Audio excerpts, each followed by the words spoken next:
చర్చ ఏం జరుగుతున్నది? చర్చ ఏం చేయాలి? గవర్నమెంట్ మీద దుమ్మెత్తిపోయేనికి చర్చనా, లేకుంటే బడ్జెట్ మీద చర్చనా? బడ్జెట్ మీద మాట్లాడండి, బడ్జెట్ మీద మాట్లాడండి, బడ్జెట్ మీద మాట్లాడండి సార్. మీరు అవకాశం దొరికింది. చాలా ఆశ్చర్యంగా ఉంది, ఇది చాలా ఆశ్చర్యంగా ఉంది. మీరు first of all union budget లో మీకు మంచి అవకాశం దొరికింది మాట్లాడడానికి. బడ్జెట్ నిన్న పెట్టిన బడ్జెట్ మీద చర్చ జరగాలి.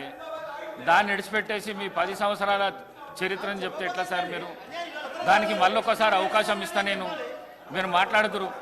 అదాని అంబానీ చర్చ 10 సంవత్సరాలది మొత్తం చెప్తురు. తప్పకుండా చెప్తాం సార్.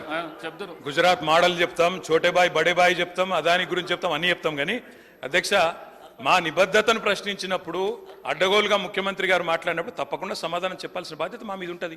వారు సబ్జెక్ట్లో నేను వారికి ఒకటే చెప్తా ఉన్నా అధ్యక్ష, వారు ఓన్లీ బడ్జెట్ కన్ఫైన్ అయ్యి మాట్లాడమని వారే అంటారు.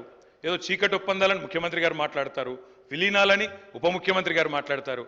మీ ఇద్దరికి నేను స్పష్టంగా చెప్తా ఉన్నా, ఈ వేదిక ద్వారా చెప్తా ఉన్నా, ఎలాంటి చీకటి ఒప్పందాలు చేసుకోవాల్సిన దౌర్భాగ్యం మాకు లేదు. ముమ్మాటికి తెలంగాణ ప్రజల పక్షాన బ్రహ్మాండంగా ఇక్కడే ఉంటాం, గొంతు విప్పుతాం, మిమ్మల్ని అడుగడుగున ఎండగడతాం. 6 గ్యారెంటీలు ఏవైతే ఇవాళ కేంద్ర బడ్జెట్ మీద లేకపోతే కేసీఆర్ ప్రభుత్వం మీద నెపం వేసి తప్పించుకోవాలని మీరు ఏదైతే ఇవాళ ఒక డ్రామా చేస్తున్నారో తప్పకుండా దీన్ని ఎండగడతామని మాట కూడా విజ్ఞప్తి చేస్తాం. వదిలిపెట్టం, 6 గ్యారెంటీలు అమలయ్యేదాకా వదిలిపెట్టం. ప్రజల తరపున అడుగుతూనే ఉంటాం, కడుగుతూనే ఉంటాం. ఆ విషయంలో మీరెట్టి పరిస్థితుల్లో ఆలోచన కూడా చేయాల్సిన అవసరం లేదు.